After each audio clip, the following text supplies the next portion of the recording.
how do you implement, how do you make sure that the agencies, the departments are implementing the president's agenda the way he wants to see it?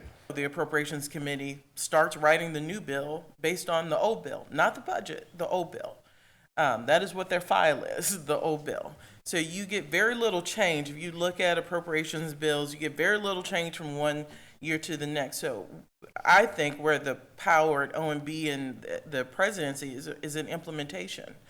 As we're finding out critically, there's a lot of flexibility in how Congress gives you money. Norms and being afraid of members of Congress used to keep you from doing stupid things. That's gone. I still had a little fear because they knew my cell phone number and they could be like, you used to work for me.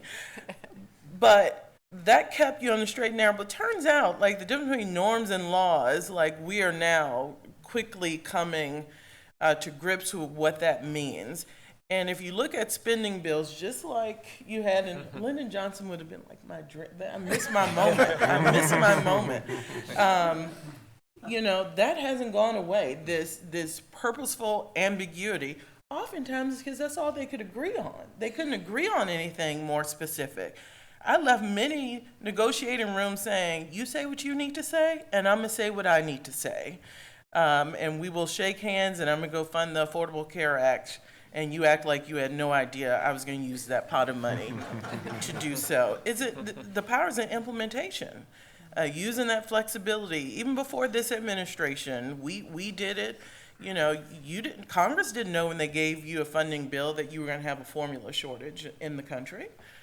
So you go, hey, career staff, agencies, what we got? Like, what about some of that, you know, COVID balances? How is that written?